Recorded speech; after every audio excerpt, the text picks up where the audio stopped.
This is Fowl Players Radio, your podcast for arts, entertainment, and pop culture. Welcome. My name is Michael Spedden, your host. Every episode features fun, fascinating stories about people in the performing arts, actors, authors, dancers, writers, musicians, athletes, you name it.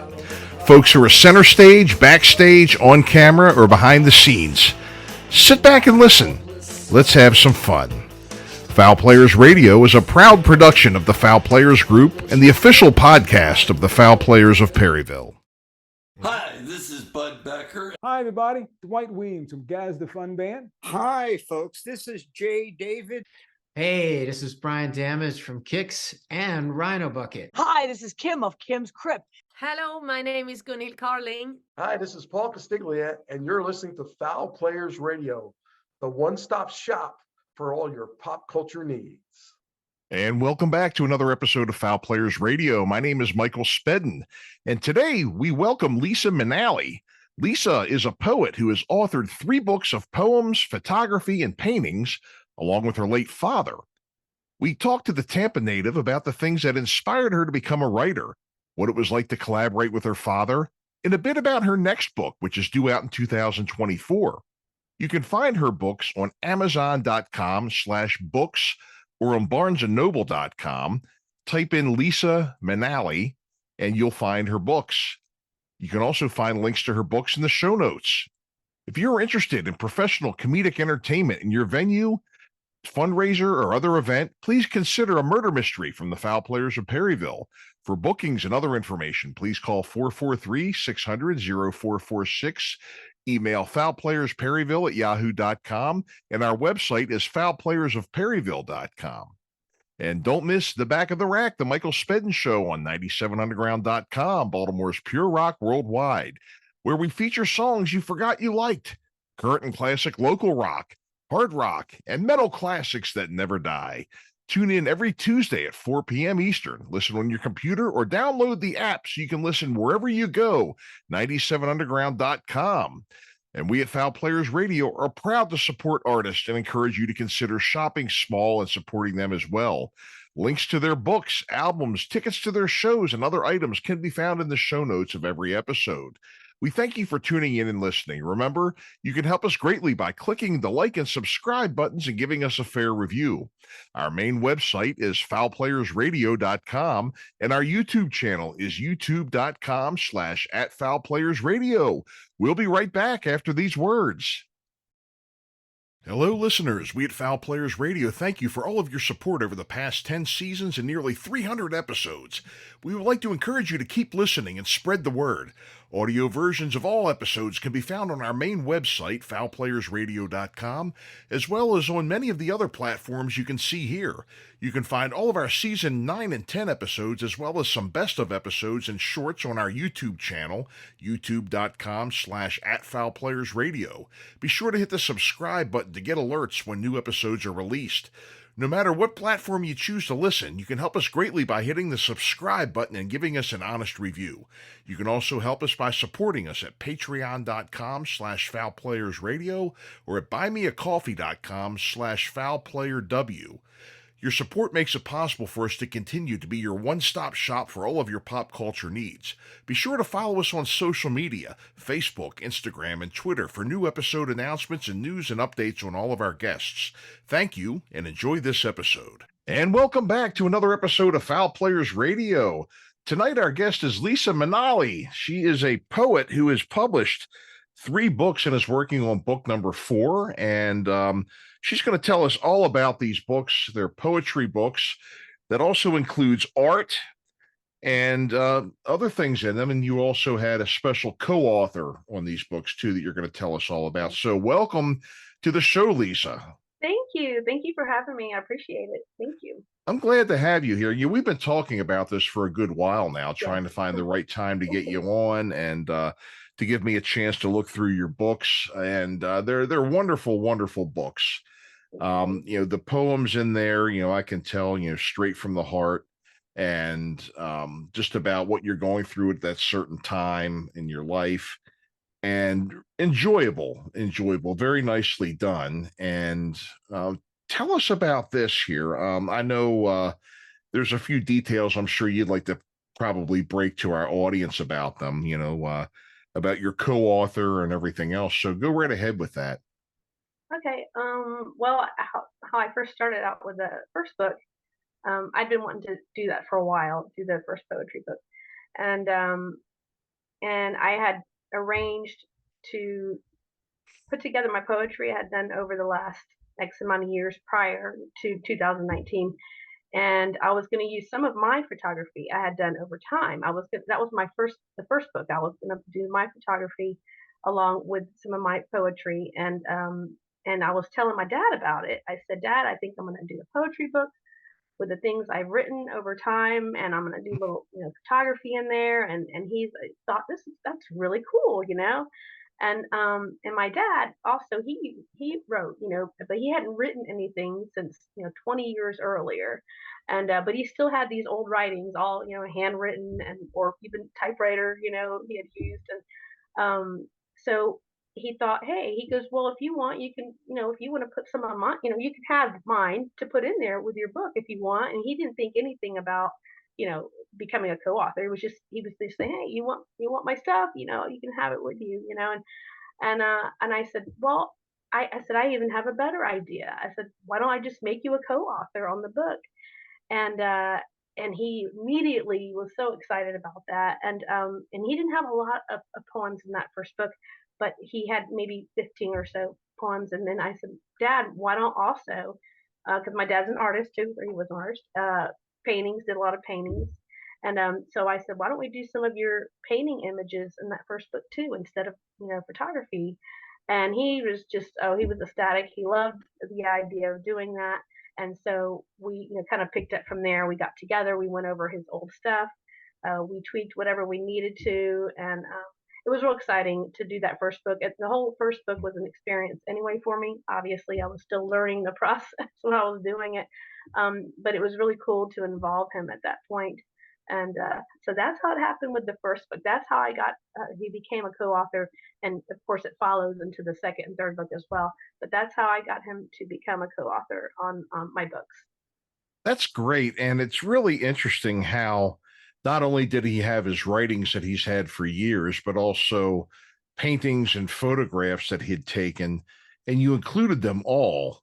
And I guess, had people seen these works before, or were they just things that he had done or that you all had done and just nobody had seen them? You had just never had the desire or the means to release them or show them to people.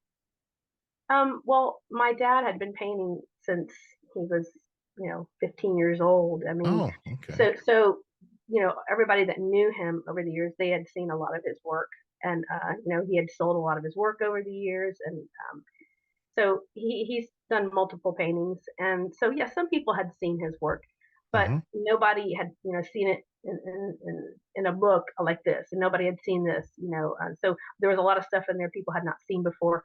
It was a handful of his work, some of his paintings, some of his more favorite paintings I decided to put in there, and so he was excited about it.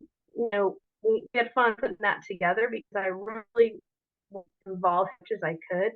And he was like, if it wasn't for you, I wouldn't know what I'm doing. I said, well, I'm learning too, but I did want to involve him as much as I could because he's like, I would know the first thing to do about this. And I'm like, I'm learning this process.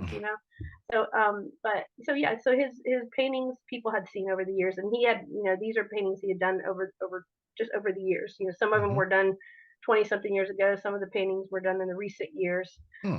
But again, his writings though in that first book were all from 25 years ago, and so again, there was very few, but we put those together, and that's how we did the first book. Okay. Okay. That's interesting. And it's great. It really sounds like you had a nice bonding experience putting this together. Yes, that was one thing it was like I was always close to my dad anyway. We've always had a fantastic relationship, and but it was like all of a sudden we were able to share this experience together. You know what I mean? And it was like this is a passion of ours. Passion for me to write, a passion for him to have his past writings, a passion for him to show his work as well. So he was real excited about it, and for us to work together on that one and the two books that followed, there really was a special bonding there because of that. It was fantastic. We really enjoyed it. We really did. That's great. It's really nice to have something, especially with a parent or ended up being your partner in crime with this. And Yeah. I bet it was just a really nice experience. You really had a good time together doing it. And you did, I can see, I mean, you have 3 books worth here and another one on its way. I mean, this must have been really quite an outpouring of It, creativity, huh? well, it's well, what happened was so after we published the first book, Hmm.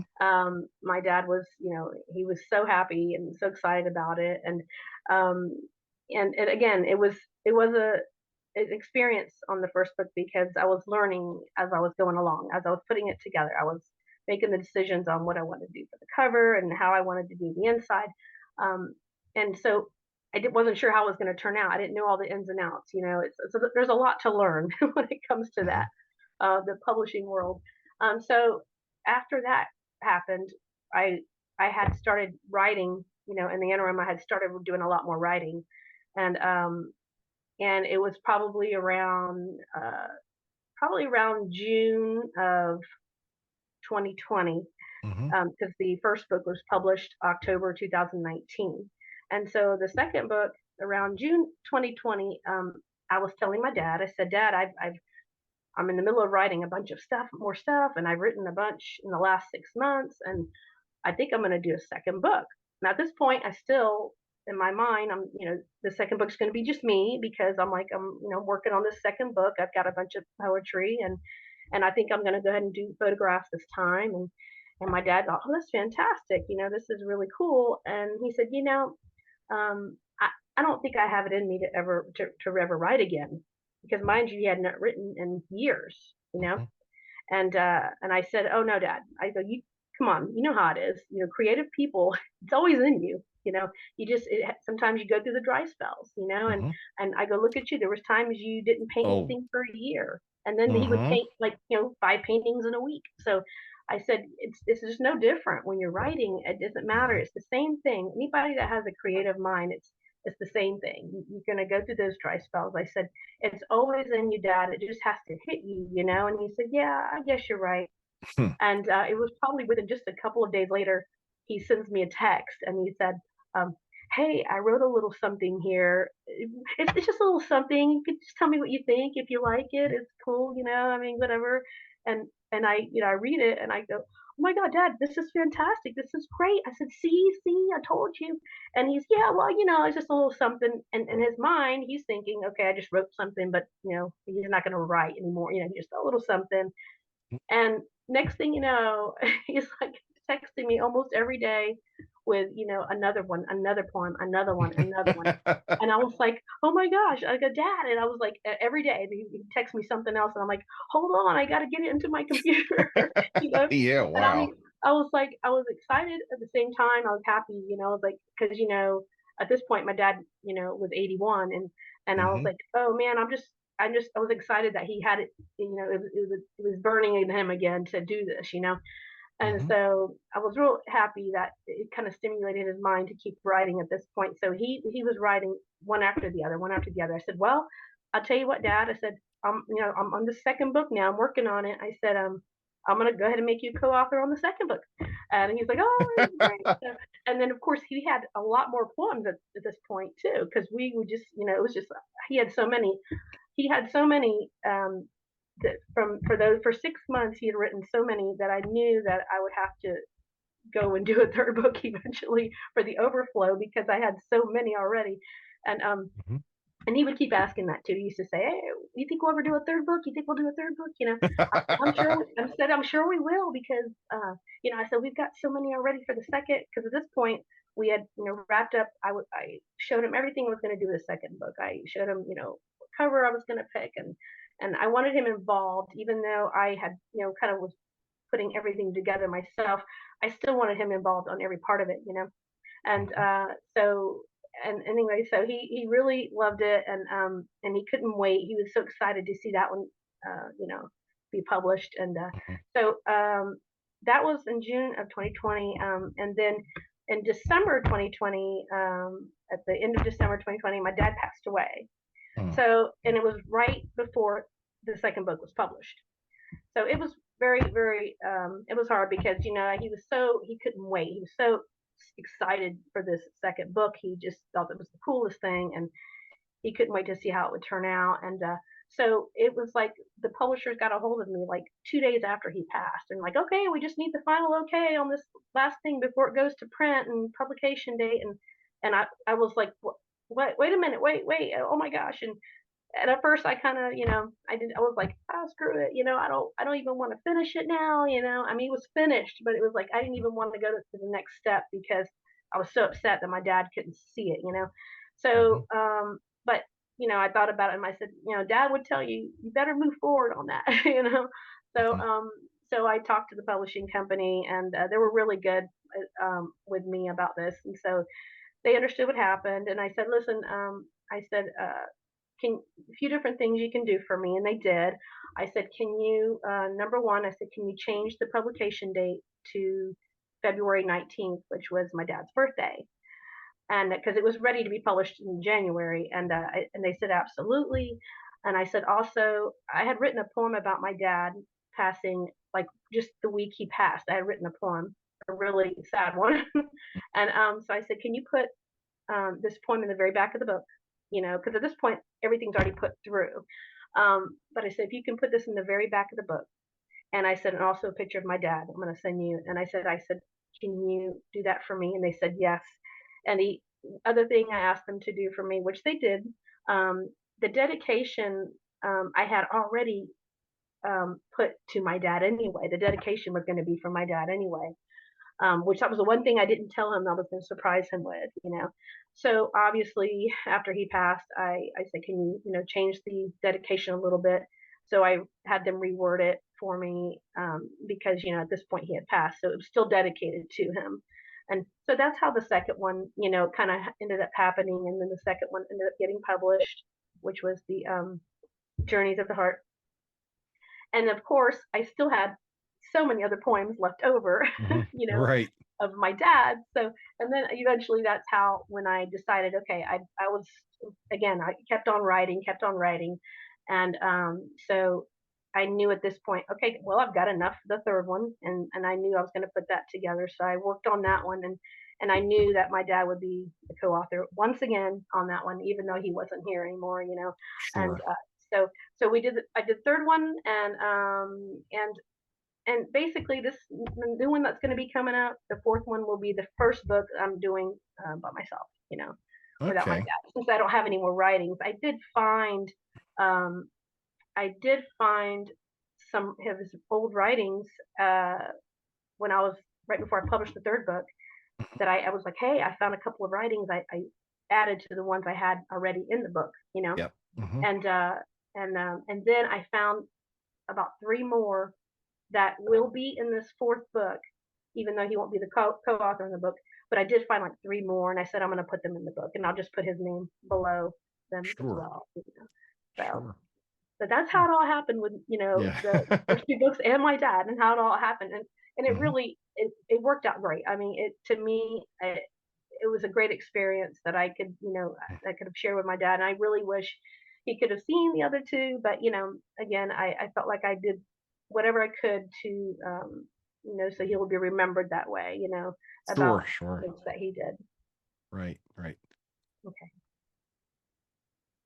So your works, all of your poems and things have been inspired. A lot of it is just by life events and how these things affected you. I could look through a number of them and see things about, losing your mom, things about relationships that may have failed. And, you've been through, a lot of life experiences, good and bad, as Yeah. we all have. The one thing that you'd mentioned to me too, and it's actually kind of a coincidence, I guess, because the person who introduced us was a past guest, Jimmy Darr, Yes. and both of you are, and he talked about it on the show too, what his experience was too. Both of you are cancer survivors as well. Yes. So, well, yeah, it's funny how that does tie into um, my writings as well. I feel like anything, any traumatic event, or even just events in people's lives and things that happen with people in our lives and things like that. I feel like it not only changes you, but it has also triggered me to write a lot of, Hmm. I mean, I wouldn't be able to write if I had not experienced a lot of things that I've experienced over time. I think Hmm. about that. And by the way, and I do want to address about going through the cancer. But I was going to tell you, like in the first book, I remember thinking to myself, I, said, I wouldn't be able to write a book if I had not had all these experiences, because I mean, Hmm. life is about, pretty much about love and heartache. That's pretty much what most of life is about. And so it was funny because I thought about it after the fact of the very back of the first book. It's like I'm thinking the many heartbreakers that made this book possible, because it's the truth. It's like, okay, if and I wanted to make it to where it was kind of nicely put, because I'm thinking, well, some people may have broke your heart that maybe they weren't, bad people, but they just, Right. somebody that, broke your heart. But I thought if it wasn't for these heartbreakers, I wouldn't have anything to write about. And so anyway, but yeah, I feel like with all the experiences I've had, it has triggered me to write about so many different things, because it does change you. It changes your mind and your thoughts, and you put it on paper. I feel like um, with writing, it's a healing thing at the same time.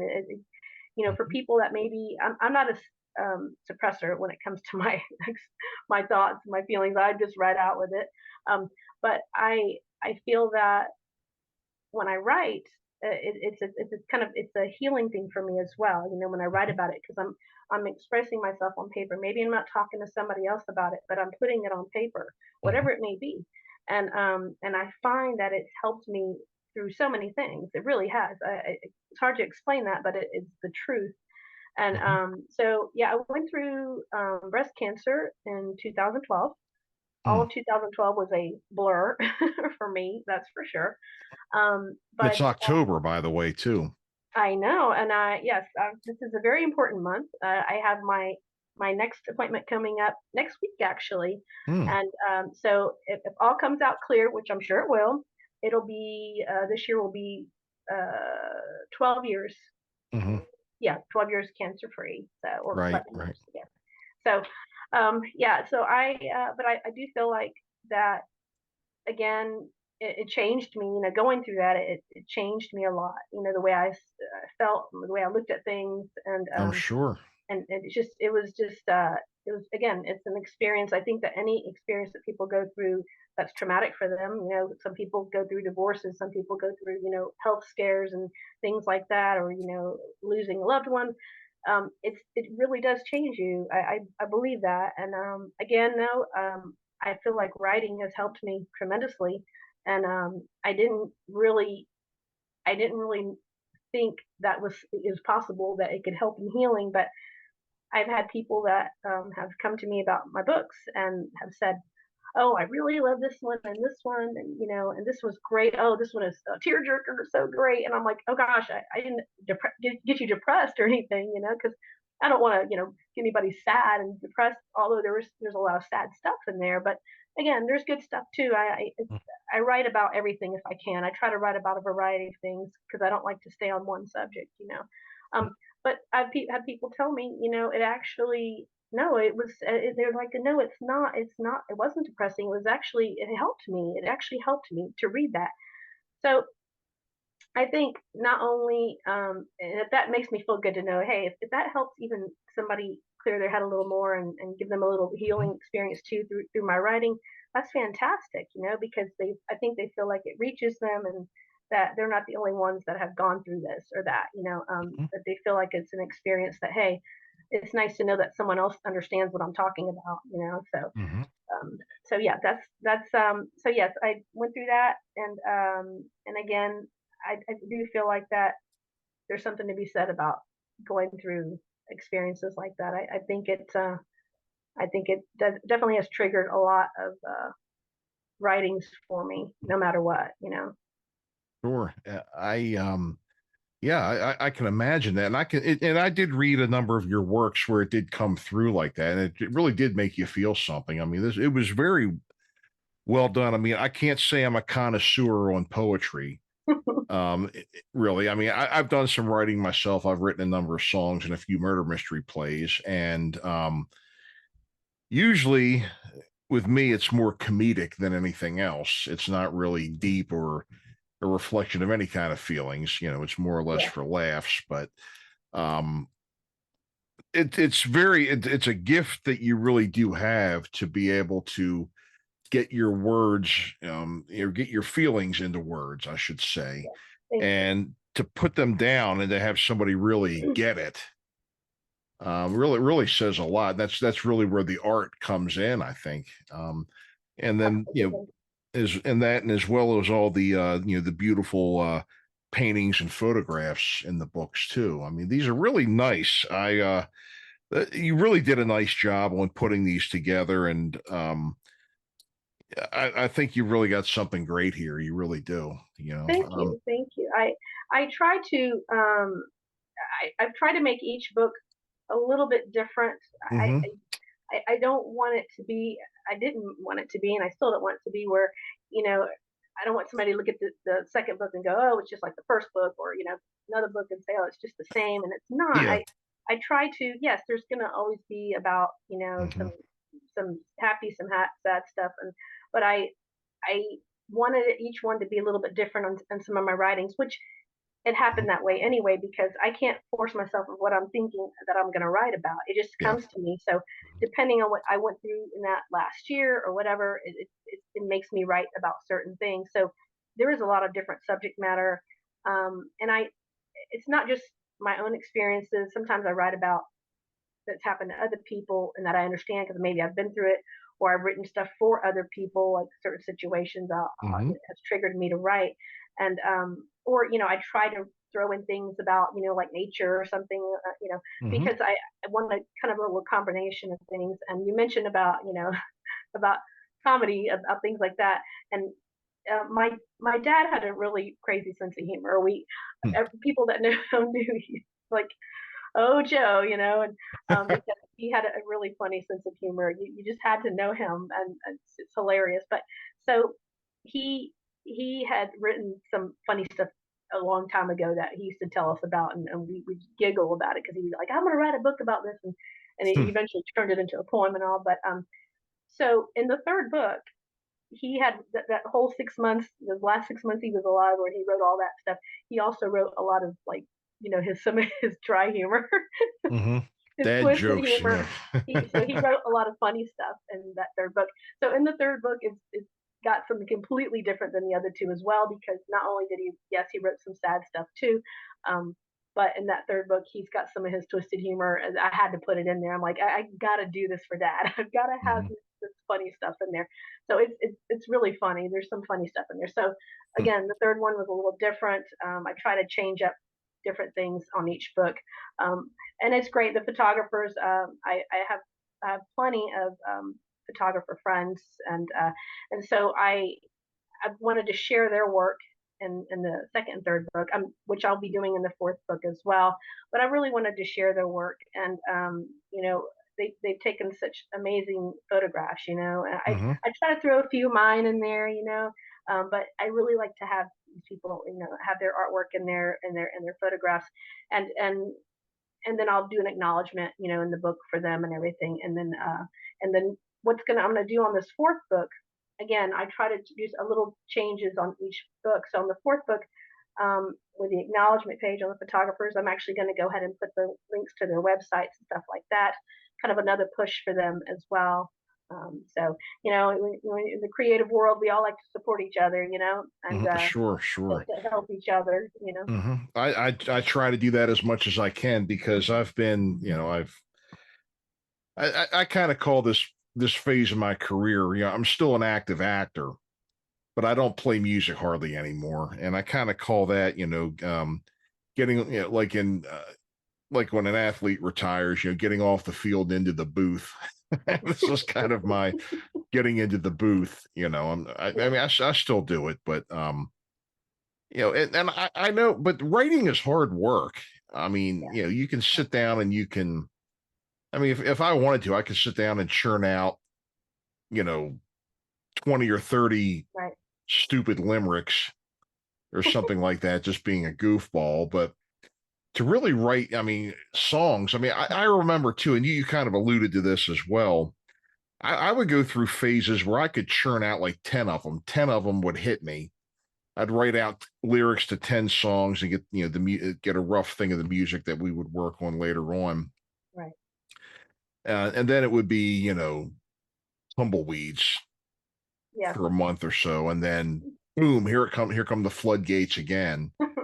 And then, and it's the same thing with plays too. I've written a number of plays that my murder mystery company does. And I go through that too. I went through a year where I wrote like 4 of them. And then I haven't written many, probably in about 2 years, but I got a few. I'm the kind of person, I keep a notebook and I scribble things down, and it drives my comedy coach nuts because I just open a page and start writing, and I don't have sections or anything like that in the book. And I'm, whenever we have a coaching session, I'm constantly flipping through pages. Where did I write that down? Darn it, So, but it is hard work. There's nothing easy about it at all. And I really commend you, for the quality of these books and the fact that you got number 4 on the way. Thank you. Yeah, I mean I'm these are excited about it. yeah, I mean My dad, I meant to tell you because you said something about how you scribbled everything. It's just kind of funny is that my dad, when he brought all his stuff to go through, and then some of the stuff I found after he had passed away, he had like Ziploc bags full of like Post-it notes and envelopes and all, and he had written all kind of stuff all over. It was hilarious because he had it all handwritten. Everything was handwritten down on a piece of paper, mhm. And I had got that Christmas, I'd gotten him an actual book, so he can start writing in a book. I'm like, Dad, you can actually start writing in a book now instead of all these, scrap pieces of paper. But yeah, it's true. It for me, I can't force myself to write. It's like one of those things that if I can't sit down and say, okay, I'm going to write about this. It doesn't happen Mhm. like that. Oh yeah, It's just, yeah. it's just, yeah, it's just the, I mean, I could be driving down the road and something will come to me and I immediately text myself, Yep, I'm like, yep, oh, well, yep. or middle of the night, I wake up and I'll think of something and I'm like, and very early on, I realized you got to start texting yourself because I'll be Mhm. half asleep and go, I'll remember that in the morning. I'll remember in the morning. And now I don't remember shit Yeah. in the morning. I And know so, you can't rely on that. You cannot rely on remembering no, that. You got to write it down right away. right away. So now I just text myself no matter where I'm Mhm. at, 'cause it'll hit me at any given time. Something will come to me. It doesn't matter what it is. Mhm. Something will come to me, and so I just text myself now. But it's like that's why it's true. It's like you just I have to be able to write only when something hits me and comes to me, Mhm. and that's why people have asked me to write for them. Whether it was a poem or even lyrics for them. But Mm. I would say, okay, what do you want this to be about and all that, but I could not force myself to go, okay, this is what it's going to be about, blah blah blah. Great.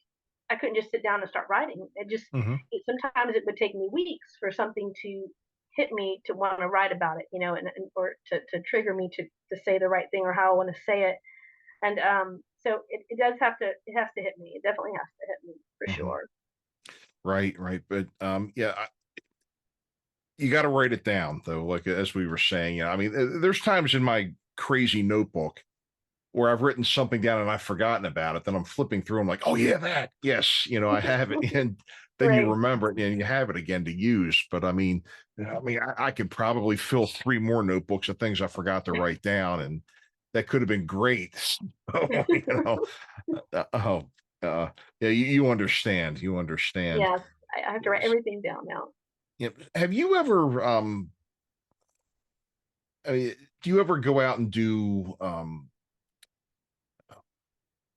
presentations on your book? You know what I mean? Like a Like book sometimes a book, signing. like at a bookstore where they have the author, or a library where the author comes in and they talk about their books for a little while, and then people get to meet them. You ever do Um, anything like I'm that? gonna. I have not done those. I there's a few things a few steps you have to take to be able to do that. And I am currently like in the middle of wanting to do that. I have a friend of mine that just recently published a children's book, and so she's already gotten to that point where she's went ahead and did a little signing in our in the local area where we grew up at. So I'm trying to right now do some research on doing that. So maybe to go to some different bookstores, and I thought that would be really neat too to do to talk about all the books and do a little signing and get to meet everybody as well. So yeah, um, it's so different today with books and all because a lot of people like to have audiobooks or they like to buy the ebooks online and things like that. It's quite different today when it comes to books. I personally, and a lot of people still do, I personally like to have a physical book. Me too. I like Me to too. touch the book. I want to open it. I'm just not that person that can go, okay, I'm gonna pull it up on my computer and read it. I like to have the book in my hand. I like to sit down, look at the pictures or whatever. That's why I've noticed that the big change in the way people are about, actual physical books. A lot of people just prefer not to anymore. They feel like they can get more out of doing an ebook or something. But I still push to have that, the physical book out there, and there's a lot of people again that still like the book as well. And I've got a lot of people that have supported me through this and have bought, my books. And honestly, there's been more men that have bought my books than women, believe it or not. Yeah. Which was surprising to me. Especially a poetry book. I did not see that. I never thought that I would see more men buying it than women. But I think it's kind of cool because I think that I think for men, I think it's there's a lot of emotions there that a lot of men don't like to show or think about and talk about. And I think by having the book and expressing that, hey, I love this is great, this really touches me, I'm thinking, wow. And I think it's because sometimes maybe they don't want the whole world to know that, but it's kind of comfortable for them to have this and read it and they enjoy it. So yeah, I've had, like I said, I was quite surprised, but it made me happy to hear that that they really liked it and they wanted to read it because a lot of people that are not big on reading books, period, like a novel or something, they seem to be open to the poetry. They're like, oh, because you can read a page or two if I want, and, whatever, be done with it, and I can go back and read more another day. So I think that's, for a lot of people, that's what they do like about these type of books. Maybe they look at it as a short story, I guess. Right. Right. Well, that's part of the. I like to. I agree with you. I like to have a physical book in my hands, just like I used to like to have an album. I knew you were going to say that. Yeah, an album in my hands. Now there are still some people that do release physical CDs and collectors DVDs and things for movies. Where you get a booklet with it and you can look in there and read about the booklet, but you have something in your hand. You can look at the liner notes that they used to put into albums and you can have the book and, it's a piece of art in itself, even though, the book is filled with, art, the poems and everything in there. But it is, that whole compilation of everything is art itself, and I really like that, having something tangible, something physical you can hold on to. It's with just this. like photographs. It's just like photographs. I still have. I mean, you can ask anybody who knows me. I have hundreds of framed photographs, but I love framed photographs. I still like to get photographs printed, and but nowadays everything is like, oh yeah, here's a jump drive, or here's whatever, and they just can go on their computer and look at pictures. And again, I like to have things right in front of me. I'm not going to drag you over to my phone or my computer to say, hey, you want to look at all these pictures? It's like, hey, I just look all around my place. You'll see there's pictures everywhere. It's like that picture. It was like that episode of The Office when Michael Scott came back for Dwight's wedding and he had 2 phones full of pictures of his kids. He actually bought 2. What a wonderful, that was awesome. That was one of my favorites. I think I've seen the whole series about 20 times over. It's just incredible. Have you done anything with maybe mentoring or speaking to young people about writing, anything like that? I know that you had mentioned you would definitely like to do some book signings and talks on your books. Have you ever had the opportunity to maybe share some wisdom with young people? Well, not even just through my writing alone, just in general, things I've experienced. I definitely have wanted to. I have talked to other people and tried to share my experiences and maybe try to help people through certain things, whether it was certain relationship situations or the cancer or anything like that. I've tried to do that anyway. But I I want to be able to I want to be able to offer that maybe in like one of my ideas I had was to which I'm in researching it now is to um, offer my services for writing not only to people that are looking for lyrics because I have written lyrics for people that have asked me, but maybe just other poetry or just my writing in general, and also yeah maybe put out some information out there to help people writing and Mhm. just showing them how to write and it's really hard. It's really hard to really tell somebody how to write. You know what I mean? It's kind of like Mhm. that has to just come from them. They either have it or they don't. You know what I mean? It's like Yeah, you I know, know, I know. And I think the one thing that was very true. If you ever saw, I'm sure you've seen Dead Poets Society, where yeah.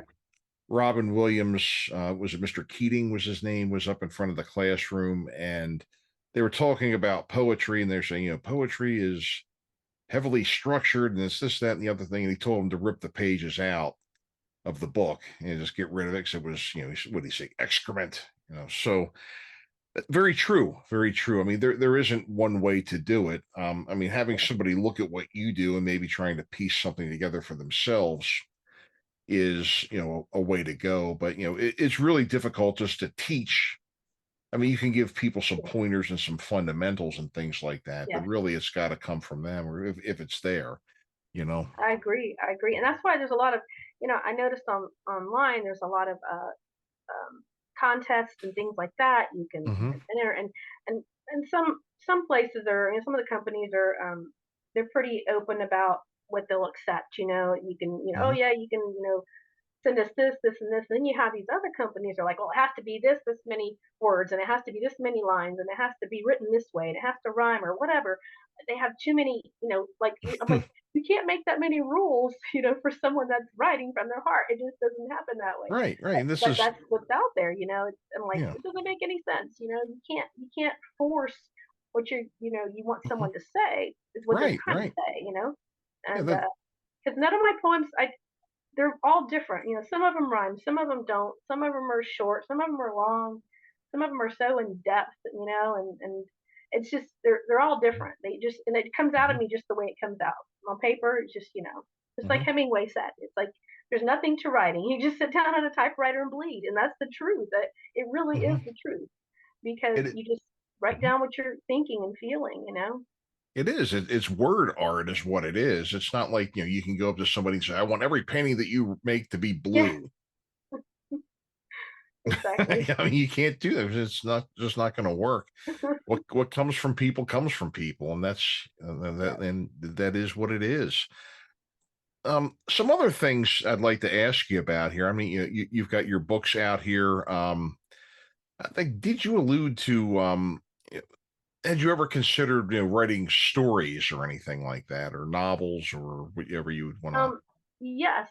Well, it's funny. The very first time I ever wanted to write a book, I was in my 20s, and this is the first time I mean, I Mhm. was writing back then. I was writing poetry just sporadically. I would, Right. write a poem here and there whenever it would hit me. I'd be sitting on the beach and I'm like, oh, and I'd write Mhm. something. But I mean, it was Was just that the? I'm sorry. Was that the age when you kind of had your eureka moment and knew that you wanted to do this, or did that um, come later or before? yeah, yes. Well, I knew I wanted to write then. Hmm. I really wasn't thinking about a poetry book. I was just thinking about I wanted to write. My Mm. my mom used to always say, because she knew I like to write in general. Everybody that knew me, they're like, "Oh, Manale, she's the letter writer," because I would write letters to companies, because I was mad about something, or but I loved writing these big letters. I loved writing letters all the time, and so anytime somebody needed a letter written for them, I would write it for them. So I just liked writing anyway. But so my mom, she knew a lot of the stuff I was writing when I would write on the side, little things, emotional things, or things like that. And she said, "You should write for Hallmark." And I was like, Mhm. "Really?" I was like, so my mom kind of encouraged me to write, and I never really, I still back then I was like, whatever, I wasn't thinking about that. But I did in my 20s. I wanted to write a book about, and I think I could still want to do it, and today it might even be better. I wanted to write a book because I had worked for so many of the music stores over the years. I wanted to write a book about the bad side of the music industry. Oh, yeah. Like basically whether it was for whether it was in a club, or a concert, or whatever it may be, all the downfalls and the things that have happened, people not getting paid or whatever, just basically the ugly side of the music industry. And I was gonna do it like in testimonies, from people, talk to people and let them tell their story about what happened. And so that was what I wanted to do. That was in my 20s. That was the first time I wanted to write a book. And that's, like I said, it's in my computer now, in my different ideas of different books I want to do. So I might eventually still do that, and I might still do it in the same way, talk to people and get their stories, and hear just the really ugly side of some of the things that have happened, Mhm. um, you know, throughout the years, and some of the experiences they've had. I thought that would be, pretty cool. But like I said, am I running out of time? No, no, no, no, not at all. I was just Um, looking for I know I as talk you're fast, but I'm talking. trying to No, get it all in. I'm sorry. If I looked like I was like looking at I wasn't looking at the clock. I promise you that. No, no, you're doing fine. I just I have my bookshelf right above where because I keep all my guests' books and books here, CDs here. Oh, And okay, I cool. was looking for a book because I have one I can recommend for you. Oh, okay. That is that is about just that. And I had him on as a guest a few months ago. It was Jay David from Dr. Hook and the Medicine Show. Cool. Okay. And oh, they got Rob blind. This is about Let you, me know. not I'd that. love to read it. Yeah. Yeah, I'll And recommend it to you. We'll talk that'd about be that great. offline. But Okay, yeah. got it. That'd be cool. And then, Mhm, so that is still an idea I have. Even though that was my first mhm, thought of wanting to write. Um, and then as the years went on, I think sometimes, for many people, I think as we get older, your passion for something gets stronger. I think it's, you know what I mean? I mhm. think you start to realize more of what you like. And plus, we get new passions as we start, growing older. We start getting new passions for ourselves. And so, that's why I always tell people it's never too late to pursue your passion, no matter what that may be. I mean, you see these, nurses, that are 65 years old. They're like, I think I'm going to be a nurse. Oh yeah, Well, yeah. you can have this passion as you get older. You can all of a sudden have a passion to do something, and it doesn't mean, hey, oh my gosh, I'm too old to do this. No, you can try. You can do whatever. You know what I mean? You won't Right, know until right. you try. My mom taught me that too. You just don't know until you try. You've got to try. And so I didn't really think. I wasn't. I would write on and off here and there. I'd like to do a little photography on the side. I would do that over the years, and I just had my thoughts, but I didn't really wasn't looking at, hey, I'm going to publish a book. And as I started to write more, I probably really got more heavy into writing probably in the last 10 years. And it was probably in 2017, 16 or 17 is when I said, that's it, I'm going to start looking into publishing companies. And Mhm. because I knew zero about publishing a book, and I didn't have anybody to talk to, like, hey, I've had people now come to me that want to publish a book, and at least I can tell them as much as I can on my experience. Um, but I didn't have anybody to ask. I was like, I had no clue what to do first. So I made the phone calls. I did everything. I requested things through the mail. I've talked to a lot of publishers on the phone, and it was just I had like hundreds of questions, but I didn't even know the first question to ask because you don't know you don't know what the question is because you know it's Mhm, in your head, but you're like, I don't know anything about this. mhm. So again, I talked to several people, and I ended up choosing the publisher I've been dealing with now. It's the same publisher on each book. I've been sticking with them. I really like them. There's many reasons why I chose them, and I chose to go with a smaller company. I didn't want to go to. There's certain companies out there they're very popular, people know about, and I won't mention it, but they had there's thousands of employees, and it's hard to get this one-on-one help, and there's more you've got people that are more so clerks, kind of helping you on the phone. It's not someone that's experienced in the field of what they're doing. It's just another person taking the Hmm. call. So I was like, I need Yep. someone that knows what they're talking about. So the publisher I found was great. The lady that got me on the phone, she was very knowledgeable. She's been there for years. And this is a company that only has 105 employees. So it's like, I liked that they were small knit group. They've been around for 20 years. They Yep. had a great Mhm. background. Um, those were all the important things to me. There was a lot of pluses in that, so that's how I chose them. And again, that was 2 years before I went forward on the first book. So I was just kind of working up, like, how am I going to do this? Let me do this. I got to put some stuff together. And during that time, that's when I finally, the beginning of 2019, when I talked to my dad and said, hey, I've been dealing with publishers now for the last couple of years, and I found somebody, and I think I'm going to publish a book, and that's how kind of went from there. So the poetry idea came about, like I said, probably 8 years ago or so is when I thought, I want to do a poetry book. I've got, some poems I can, again, even the first book, not just my dad with his older stuff, a lot of those poems in that first book are my poems from, some of them were from years before, but they were just all broken up from over the years, just like little bits and pieces all the way up until that point. So there was a variety in there, and I didn't have a lot. Again, there's like a section in that first book. I called it Love Notes because it was just little quick Mhm. four-liners or something that I would come up with in my mind, even though it's really a poem. I still called it Love Notes because they were just little short little things that would come up for me, and I'd just all of a sudden I'd write it down. I'm like, that's it. And I wouldn't write anything else. Nothing else, would Mhm. happen. It was just like four-liner, and so I kind of put it in the back there, like called it Love Notes. And also, again, that first one was a definitely an experience for me for sure. There's something special about each book, um, and but that's the way I want it. I want each book to be different somehow, some way. I want every book to be different. So Mhm. Okay. Yeah. Yeah. Good. Good. Another thing, have you gone back to your high school with these or anything, and maybe stuck a few in the high school library? um, it's funny you said that. Is I want to go to the actually I'm going to be doing that coming up here soon when I go visit my hometown, which is Tampa, and Mhm. so there's some different places I want to actually put my books over there. But you can go to any public library. Of course, the Library of Congress has my books. Mhm. You I automatically send them a couple of books. That's kind of part of the publishing process anyway. You send them a couple of your books for them to have over there, stored over there. You can send them an ebook as well.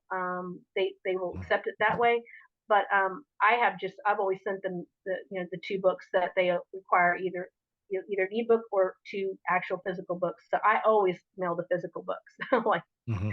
my books are going to be over there. Mhm. Yeah. Well, good. So Good. yeah, so I like to, like, wherever I can put them. I just I'll I want to leave them there wherever I can put them. Mhm. Mhm. Well, that's great. That's great. So, where can we get these books? They're good. They're Wow. worth buying. Let's tell people how they can get their hands on them. Okay. Well, you can, and yeah, I know you'll provide the links for me. I will. Um, I will. so the books are actually available worldwide. You could search, the titles, or you could even search our names, and it would come up hundreds of sites. But usually, most people like to go through Amazon. So that's one. Some people like to go through Barnes and Noble. That's another one. Mhm. People can do. Those are the two main places that people like to go to purchase. So you can go to Amazon and search, Lisa Manale, Joe Manale book, or or the titles if they have them, and it'll bring all three of our books up in one shot, you know. And same thing with Barnes and Noble, same thing. It'll pop up. Also, directly through the publisher, I have a link I can provide for that too, where they can go directly through the publishing company and purchase the books there as well. Okay. Great. Well, Lisa, it's been wonderful having you. This has been a long time in the making here, but I'm glad we were able to make it happen. And I'm glad you limited it to an hour because, you know, I could probably be sitting here talking for the next 3 hours. oh, hey, you know, you can always come back too. Number 4 is right around the corner, you know. And that one should be by the beginning of the year, by the way. It'll probably be published at the beginning of the year is kind of the time frame. Sure. And, you know, the way it is with you know, with my guests, you know, I've had people come back 2, 3, 4. I've had someone as many as 8 times. Whenever a new project comes out or they have a new story to tell or something, and I have you know, like I said, it's a revolving door, and you can always come back. You can always come and go. So that sounds great. Yeah, I love that. I'd like to thank you for coming on today and telling us about your books. And remember, folks, Christmas, the holidays, right around the corner. You know, they're starting to put the Halloween stuff away and get the Christmas stuff out. And it is something that I feel strongly about is shopping small. My guests make good stuff. And this is another one, Lisa. Thank you. And support them. It really makes a difference to somebody when somebody buys what it is that they've created. And it's good. The music that my guests have, you know, their books, of course, tickets to shows. That's why I put all their links in the show notes, folks, you know, for you to look them up and to go see them for yourselves. And, you know, Lisa Manale, it's been great having you again. It's been a long, you know, time coming, and I appreciate your patience and, you know, finally getting a slot to be on here. And thank you again. Thank you. Oh, it was my pleasure. It was my pleasure. Always glad to have creative people on. So, folks, the links will be in the show notes, and we'll post them up here. And we will see you all next time. Thanks again for tuning in to Fowl Players Radio, and we'll catch you later. And thanks again for tuning in this evening to our episode with poet and author Lisa Manale. Her books can be found on Amazon.com/books or BarnesandNoble.com. Type in keyword Lisa Manale, and you will find them. And these links to her books can also be found in the show notes. If you're interested in professional comedic entertainment for your venue or fundraiser or other event, please consider a murder mystery from the Fowl Players of Perryville. For bookings and other information, please call 443-600-0446, email foulplayersperryville@yahoo.com, and our website is foulplayersofperryville.com. Don't miss the Back of the Rack every Tuesday at 4 p.m. Eastern on 97underground.com, The Michael Spedden Show. 97underground.com is Baltimore's pure rock worldwide, and we feature songs you forgot you liked, current and classic local rock and hard rock and metal classics that never die. Remember to download the app at 97underground.com so you can listen wherever you go. We at Fowl Players Radio are proud to support artists and encourage you to consider shopping small and supporting them as well.